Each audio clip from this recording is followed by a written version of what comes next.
नौकरानी एक घर के लिए कितनी जरूरी होती है, आइए देखते हैं।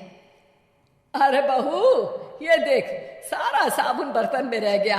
ये नौकरानी कोई काम नहीं करती, गंदा काम करके चली जाती है और ढेर सारा पैसा ले जाती है। अरे मम्मी जी, उसने तो साफ किया ही था। मेरे ही हाथ से इस ग्लास में सर्फ गिर गया था। अरे बस कर झूठी, उसे बचाने के लिए सारी जुगत लगा ले, लेकिन मैं तो इसे निकाल कर ही रहूंगी। हमारे जमाने में ना कोई नौकरानी थी और ना ही ये चिकने बर्तन। चूल्हे के जले बर्तनों को राख रगड़ कर साफ किया करती थी मैं। अरे माँ जी, मैं कहाँ बचा रही हूँ उसे। और वैसे भी आजकल नौकरानी जरूरत नहीं, स्टेटस सिंबल बन गया है। अब आप बताओ, मैं मुन्ना को नीचे घुमाने ले जाऊं तो लोगों से क्या बोलूं? झाड़ू पोछा खुद लगा रही हूँ। लोग सीधा यही पूछते हैं कि कौन सी नौकरानी काम कर रही है तेरे घर पर। अरे बस कर, ये भी कोई बात होती है? मम्मी जी, आप नहीं समझेंगी। शाम को नौकरानी घर आकर काम कर ही रही होती है कि सास को कहती है, माँ जी, एक बात बोलूं, बुरा न मानना।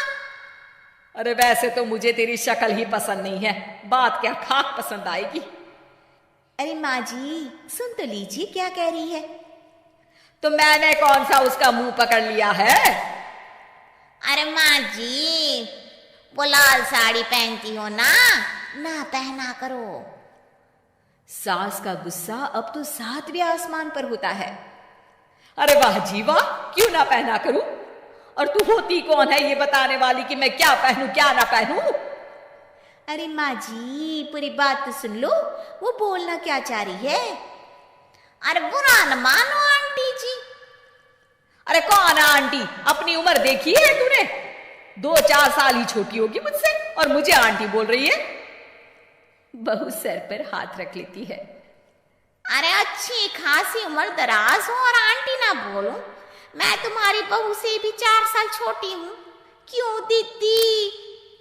बोलती भी क्या, एक तरफ सास यानी पति की माँ, तो दूसरी तरफ नौकरानी जिसके बिना घर का काम नहीं चल सकता। वो दरअसल माँ जी की शादी भी बहुत जल्दी हो गई थी ना। अच्छा ये झगड़ा छोड़ो, ये बताओ तुम माँ जी को लाल साड़ी पहनने से क्यों मना कर रही हो? वो ना, इनकी उम्र की सारी औरतें सोसाइटी में इनके लिए बात करती हैं कि तुम्हारी सास बुढ़ी घोड़ी लाल लगाम है। बहू को ये सुनकर गुस्सा आ जाता है। अरे वाह वाह, कौन बोलता है जी? खुद क्या है यहाँ की औरतें, बाल सफेद लेकिन टाइट जींस और कोई कुछ भी पहने। अरे पहनना हमारा निजी हक है, किसी को कुछ हक नहीं बनता कि वो मेरी सास के लिए कुछ बोले।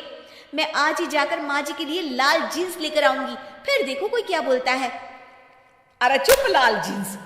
अरे सुन नौकरानी की बच्ची, जाकर बोल दे उन लोगों से कि उन लोगों की तरह मैं उड़ती नहीं फिरती हूँ घर बार छोड़कर।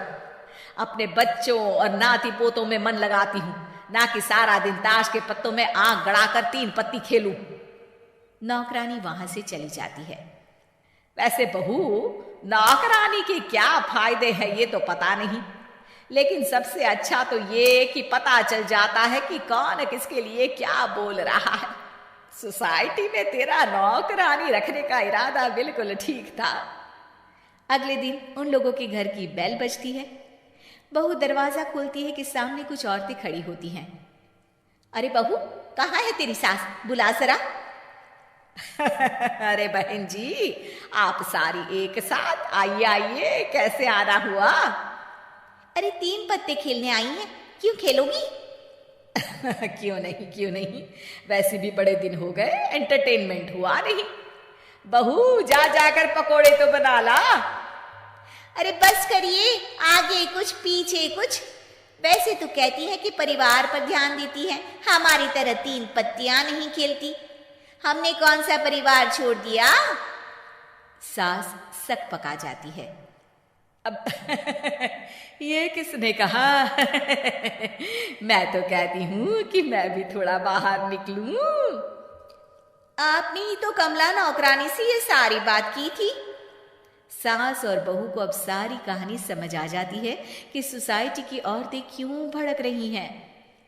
माफ करिए आंटी, मैं छोटी हूँ, लेकिन फिर भी पहले तो आप लोगों ने माँ की लाल साड़ी का मजाक उड़ाया था ना। हाँ हाँ उड़ाया था, लेकिन उससे पहले तो तुम लोगों ने हमारी जीन्स के बारे में बात की थी। अरे क्यों ना पहने हम जीन्स, तुम्हारे पैसों की थोड़ी ना है। सास और बहू सर पकड़कर बैठ जाती है। देखा बहू, ये खेल कर गई तेरी नौकरानी, यहाँ की बात वहां तो वहां की बात यहाँ। दोनों किसी तरह औरतों को समझा बुझाकर घर भेजती है और कसम खाती है कि नौकरानी को नौकरानी ही रहने देंगी।